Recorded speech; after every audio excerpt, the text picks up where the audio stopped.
invited to here celebrate the breastfeeding program. Now we will start our program. Thank you.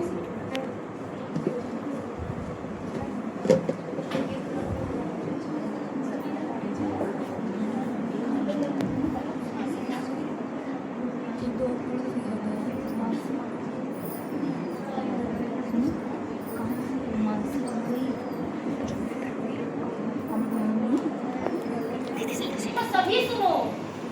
अरे क्यों इतना चिल्लाते हो? क्या सबको बतलाते हो? क्या नाटक दिखलाओगे? क्या करके दिखाओगे? अरे मेरा नाटक बड़ा सही है, बातें इसमें खूब कही है। जो माँ इसको अपनाए वो स्वस्थ बच्चा पाए। इसीलिए तो कहती हूँ, आगे वाले देखो, पीछे वाले देखो, यहाँ वाले देखो, वहाँ वाले देखो, मम्मी देखो, पापा देखो, अरे भैया देखो, भाभी देखो, अरे चाचा देखो, चाची देखो, अरे देखो ना। जैसे कि हम सभी जानते हैं, ब्रेस्ट फीडिंग जो है 2026 में अगस्त महीने में मनाया जाता है और इसमें 7 दिनों में मनाया जाता है और 1 से 7 अगस्त तक ये सेलिब्रेट किया जाता है। तो इस बार की हमारी ब्रेस्ट फीडिंग वीक की थीम है breast feeding for a sustainable start in life, strengthen what works. इसका मतलब ये है कि जो बच्चा होता है उसको स्टार्टिंग से ही ब्रेस्ट फीडिंग करवाई जाए ताकि उसका जो इम्यूनिटी है वो स्टार्टिंग से ही बूस्ट हो जाए और वो किसी भी आने वाली डिजीज कंडीशन या किसी भी बीमारी से, किसी खतरे से वो बचा रहे और उसकी इम्यूनिटी जो है स्ट्रांग रहे। इसमें हर एक दिन एक किसी इम्पोर्टेंट चीज़ पर फोकस करता है और ब्रेकफास्ट का जो फोकस है वो किस पर है देखते हैं। Breast feeding in India present status and national priorities. इसका मतलब ये है कि गवर्नमेंट के थ्रू जो ब्रेस्ट फीडिंग जो माताएं हैं, महिलाएं हैं, वो कितनी है उसका वाइटल स्टैटिस्टिक्स में बताया गया है। और सेकंड डे में बताया ये गया है breast feeding beyond the basics, मतलब जो मदर है वो किस कंडीशन में, लाइक LBW वाले जो बच्चे हैं और किसी मदर को जैसे मास्टाइटिस हुआ है वो कैसे ब्रेस्ट फीडिंग बच्चे को किस तरीके से करवा रही है, इस पे फोकस किया गया है। और डे 3 है family and society creating breast feeding friendly environment. मतलब इसमें ये कहा गया है कि ब्रेस्ट फीडिंग में मदर का ही रोल नहीं होता है बल्कि पूरी फैमिली और सोसाइटी और फादर का भी उतना ही रोल होता है जितना कि एक माँ का होता है। Day 4 breast milk nature's healing medicine. मतलब इसमें ये कहा गया है कि ब्रेस्ट मिल्क होता है वो मेडिसिन का काम करता है। हम लोग जानते हैं कि जो मदर का फर्स्ट मिल्क होता है वो बच्चे के लिए कितना इम्पोर्टेंट होता है और वो बच्चे की इम्यूनिटी को स्ट्रॉन्ग करता है ताकि बच्चा जो आने वाले खतरे से बचा सके बच्चे को। और डे 5 इस पर फोकस करता है the golden hour the best beginning. मतलब जो फर्स्ट आवर होता है जब बच्चा जन्म लेता है उसका जो फर्स्ट आवर है वो कितना इम्पोर्टेंट होता है। उसमें जो बच्चा और माँ है उनकी बॉन्डिंग बनी रहती है, बॉन्डिंग उनका जो है गुड अटैचमेंट होता है। इसमें ये इस पर फोकस किया गया है। डे 6 ब्रेस्ट फीडिंग इन स्पेशल सिचुएशन। ब्रेस्ट फीडिंग इन स्पेशल सिचुएशन मतलब इसमें ये कहा गया है कि जैसे कोई मदर कहीं काम कर रही है, वो वर्किंग वूमेन है, लाइक टीचर है या फिर कहीं ऑफिशियल जॉब कर रही है, तो इसमें ये बताया गया है कि एक माँ अपना काम करते हुए कैसे बच्चे को फीडिंग करवाती है। Day 7 safe feeding practices and avoiding harm. मतलब बच्चे को सेफ फीडिंग करवानी है और सेफ फीडिंग प्रैक्टिसेस के बारे में हमें एजुकेट करना है और किसी भी आने वाले हार्म को उससे अवॉइड कराना है। लाइक अगर जैसे मदर है उसको बच्चे को ब्रेस्ट फीड नहीं करवा पा रही है तो उसको फॉर्मूला मिल्क के बारे में भी बताना है कि वो फॉर्मूला मिल्क कैसे प्रिपेयर होता है। तो चलिए आज हम सभी आप लोगों को एक स्किट के थ्रू आपको ये दिखाते हैं कि कैसे ब्रेस्ट फीडिंग करवाई जाती है। उसमें हम स्किट की एजुकेशन हम आप लोगों को देंगे और उसमें तो चलिए हम आप सबको ले चलते हैं एक छोटे से गांव में, एक छोटी सी फैमिली जहाँ पर अभी किलकारी होती है। तो चलिए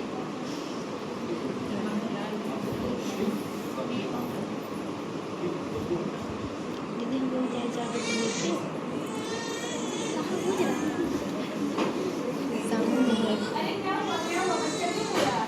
पता नहीं क्या हो गया, ये सुबह से बहुत रो रहा है। लाओ थोड़ा हमको बहुत अच्छे बच्चे को जन्म दिया बोल रहा है। अरे वो रामलाल सुनते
देखा आप सभी ने पिंटू दूध वाले का दूध कहाँ कहाँ तक जाता है। बच्चे से लेकर बूढ़े तक सभी पिंटू दूध वाले का दूध पीते हैं।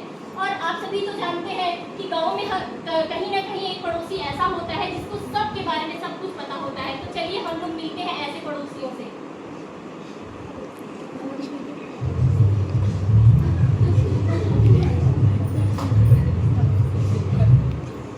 नमस्ते। नमस्ते दीदी, नमस्ते। बधाई हो, लल्ला हुआ है। हाँ दीदी। मिठाई नहीं खिलाएंगी? नहीं नहीं दीदी, बिल्कुल खिलाऊंगी, लीजिए। लल्ला बड़ा कमजोर है। हाँ दीदी। क्या पिलाती हो इसे? अरे एक आते पिंटू भैया दूध वाले ना, उन्हीं का दूध पिलाती हूँ। मैं भी अपने बच्चे को उन्हीं का दूध पिलाती हूँ, तो बड़े स्वस्थ हैं।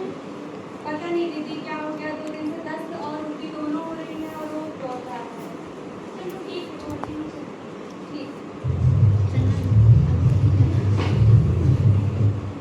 हरे रामा हरे कृष्णा कृष्णा कृष्णा हरे हरे। और पंडिताई कैसी हो? मैं ठीक हूँ चंपा कली, तुम बता तुम कैसी है?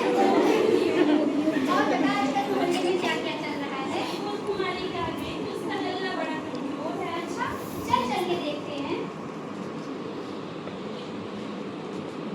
और बताओ फूल कुमारी कैसी हो? मैं ठीक हूँ दीदी, आप ठीक हैं? हाँ मैं ठीक हूँ। लल्ला कैसा है?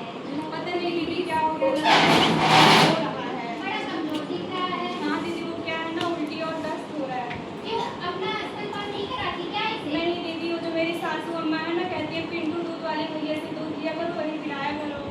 मेरी भैया शहर में डॉक्टराई है, वो कहती है 6 माह तक लल्ला को माँ का ही स्तनपान कराना है। तू चुप रह, तुझे कुछ नहीं पता। तू अपनी बेटी की हमेशा पढ़ाई करती रहती है। तुम मेरी बात पर भरोसा नहीं करेगी तो आशा दीदी की बात पर तो भरोसा करेगी। तो चल उनको बुला लेते हैं। पहले इनकी अम्मा से तो पूछो। हाँ बुलाओ अपना को। अम्मा, ये अम्मा। हाँ हो रानी, देखिए दीदी लोग क्या कह रही हैं। जी बताइए। अम्मा, इसको लल्ला को माँ का स्तनपान कराना है। पिंटू भैया की गाय का दूध नहीं पिलाना है। आप ज्यादा मत बोलिए, हमारा लल्ला तो पिंटू दूध वाले का ही दूध पिएगा। आप आशा दीदी को बुलवा लीजिए। ओ रामलाल, सुनते हो? हाँ अम्मा, क्या हुआ? देखो लल्ला को क्या हो गया, थोड़ा आशा दीदी को बुला दो। ठीक है अम्मा, बुला दी। नमस्ते चाची। नमस्ते नमस्ते। अली आपको अम्मा बुलाई है।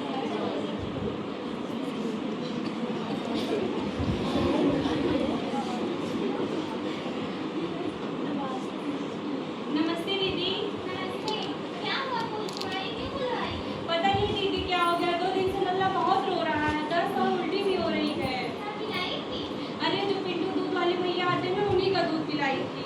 मैंने आपको बताया था अस्पताल में डिलीवरी होने के बाद कि 6 महीने तक आपको अपने स्तनपान कराना है, लेकिन आप नहीं रही हैं। हाँ दीदी, मुझे पता है, लेकिन जो मेरी अम्मा है ना, वो गाँव वालों के कहने में चलती है। बुलाओ अपनी अम्मा को। अम्मा, ये अम्मा। हाँ हो रानी, बोलो। देखिए दीदी क्या कह रही हैं। नमस्ते, नमस्ते। बताइए। लल्ला की तबीयत खराब हो रही है, अस्पताल लेके जाके दिखाएंगे। मुझे अस्पताल नहीं जानी है। रामकुमार, ओ रामकुमार। हाँ चाची। आपकी लल्ला की तबीयत खराब हो रही है, इसी वक्त अस्पताल लेकर जाओ और डॉक्टर से दिखाओ। ठीक है चाची, चलो इसे अस्पताल लेके चलते हैं। एम्बुलेंस को तो कॉल करो पहले। अम्मा हो अम्मा, बोलो। चलो लल्ला की तबीयत खराब है, उसे अस्पताल ले जाना। हमें अस्पताल नहीं जाना। अम्मा आपको चलना ही पड़ेगा। अच्छा ठीक है, ठीक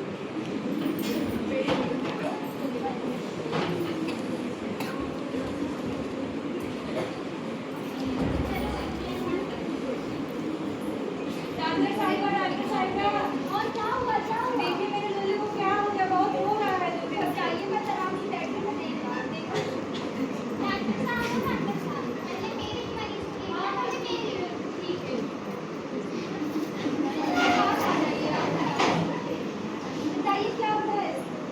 डॉक्टर साहिबा, आज 2 दिन से दस्त और उल्टी हो रही, बहुत रो भी रहा है।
बच्चे को प्रोटेक्ट करता है इन्फेक्शन से। पेरियस जैसे कि इसमें पीपीएबी नामक मतलब एंजाइम होता है, पामा अमीनोपेप्टिक एसिड, जो बच्चे को मलेरिया से भी प्रिवेंट करता है। इसको बहुत ज़्यादा इन्फेक्शन से भी प्रिवेंट करता है और इसमें थ्योरापेटिक इफेक्ट भी, जैसे कि अगर बच्चे को दूध पिलाओगी तो बच्चे के जो माँ का जो दूध होता है उसमें प्रॉपर अमाउंट में calcium, phosphorus, protein, nutrient, fat, mineral सब कुछ प्रॉपर अमाउंट में होता है जितना बच्चे को चाहिए होता है। ये हमारा इकोनॉमिक बर्डन भी कम करता है। बाहर भी दूध में इतना कंटेमिनेशन प्रेजेंट होता है, पाउडर मिला के देते हैं, पानी मिला के देते हैं, तो बच्चे को बहुत हार्मफुल कर सकता है। और जो ब्रेस्ट फीड करवाने से बच्चे और माँ की पूरी इमोशनल बॉन्डिंग भी सही होती है। ये बच्चे के लिए ब्रेस्ट फीड करवाना जरूरी नहीं होता, ये मदर के लिए भी बहुत जरूरी होता है, क्योंकि इससे ब्रेस्ट कैंसर, ओवेरियन कैंसर, इस सब से भी प्रिवेंट करता है हमारा ब्रेस्ट फीड। अब हमारे आपको नर्सेज इसको बताएंगे कैसे पूरा इसका क्या कहते हैं मैकेनिज्म कैसा है, कैसे फीड कराएं बच्चे को, इसका गुड अटैचमेंट क्या हमारे सारी नर्सेज आपको बताएंगी। अब मैं आपको बताऊंगी कि जब हम बच्चे को फीड करवाते हैं तो अच्छा लगाव क्या होता है। जब हमारा बच्चा अच्छे से फीड करता है तो वहाँ की ब्रेस्ट में मिल्क ज़्यादा मात्रा में बनता है, जिससे बच्चे का पेट आसानी से भर जाता है और बच्चे का विकास अच्छे से होता है। सबसे पहले जब हम बच्चे को फीड करवाएं तो बच्चे का मुंह चौड़ा खुलना चाहिए और बच्चे का नीचे वाला होठ वो नीचे की तरफ मुड़ा होना चाहिए और उसकी जीभ भी नीचे होनी चाहिए। माँ का जो एरियोला होता है वो बच्चे के मुंह से पूरी तरीके से कवर होना चाहिए। इससे क्या होता है, जब हमारा बच्चा फीड करता है अच्छे से तो मिल्क का प्रोडक्शन ज़्यादा होता है, जिससे बच्चे का आसानी से पेट भर सकता है और उसका विकास और ग्रोथ और डेवलपमेंट अच्छे से होता है। अब हम देखेंगे कि ब्रेस्ट फीडिंग के लिए कौन कौन सी पोजीशन दी जाती हैं। सबसे पहले है क्रेडल पोजीशन। क्रेडल मतलब झूला। हम बच्चे को ऐसी पोजीशन में लेते हैं जैसे झूला झुलाया जाता है। माँ को हम बच्चे को इस तरह वाली पोजीशन में लेने को कहेंगे, जिसमें जो उसकी एल्बो है वो बेंड होती है, तो उसके बेंड एल्बो पे उसका हेड रेस्ट करता है इस टाइप से, और उसके सेकेंड हैंड से बोलेंगे कि वो अपने ब्रेस्ट को सपोर्ट करे और फीडिंग कराए। इस टाइम पे माँ को ये ध्यान रखना होता है कि जो बच्चा है ब्रेस्ट का जो एल्बोला है वो बच्चे के मुंह से पूरा कवर हो और जो बच्चे की नोज है वो ब्रेस्ट से थोड़ी दूर पे होनी चाहिए, ताकि ब्रीथिंग के टाइम पे फीडिंग के टाइम पे वो रिस्पायरेशन अच्छे से कर सके।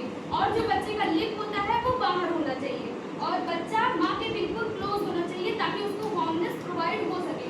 सेकेंड पोजीशन है क्रॉस क्रेडल पोजीशन। इसमें ये मेनली जो LBW मतलब लो बर्थ वेट के बेबी होते हैं और जिनका लैचिंग प्रॉपर नहीं होता है। लैचिंग एक ऐसी प्रोसेस होती है जिसमें जो बच्चा होता है और जो माँ होती है उसके बीच का रिलेशन होता है, जिसमें बच्चा इफेक्टिव ब्रेस्ट फीडिंग करता है। इसमें बच्चा अगर राइट ब्रेस्ट को फीड कर रहा है तो लेफ्ट हैंड से उसके हेड को सपोर्ट देंगे, मतलब ब्रेस्ट के अपोजिट वाले हैंड से बच्चे के हेड को सपोर्ट देंगे और दूसरे हैंड से ब्रेस्ट को सपोर्ट देते हुए हम ब्रेस्ट फीडिंग कराएंगे। थर्ड पोजीशन है फुटबॉल पोजीशन। फुटबॉल मतलब जिस तरीके से हम फुटबॉल को अपने आर्मपिट में कैरी करते हैं उस तरीके से हमें अपने बच्चे को कैरी करना है। इस तरीके से ये मेनली हम उन मदर्स में देते हैं जिनकी डिलीवरी सिजेरियन सेक्शन से हुई होती है या फिर जिनके ट्विंस बेबी हुए होते हैं या जिन मदर्स का ब्रेस्ट हैवी होता है। इसमें मदर को हम बेबी को आर्म में पकड़ने को बोलेंगे और अपने एक हाथ से बच्चे के हेड को और उसके बैक को सपोर्ट करेंगे और सेकेंड हैंड से हम ब्रेस्ट को सपोर्ट करने को बोलेंगे और उनको फीड कराएंगे। फोर्थ पोजीशन है साइड लाइन पोजीशन। इसमें मदर को लेटने को बोलेंगे और ये मेनली नाइट टाइम में और मदर्स को रिलैक्स होने के लिए ऐसी पोजीशन दी जाती है। ये पोजीशन सिजेरियन सेक्शन वाली मदर्स को भी दी जा सकती है और नॉर्मल डिलीवरी वाली पोजीशन में भी दी जा सकती है। इसमें जो मदर होती है और जो बच्चा होता है उन दोनों का फेस आमने सामने होता है और ये लेट के दी जाती है। क्या आप हमें बता सकती हैं स्तनपान कराने वाली माँ को क्या क्या खिलाना है? जी, स्तनपान कराने वाली महिलाओं को सबसे पहले तो डिलीवरी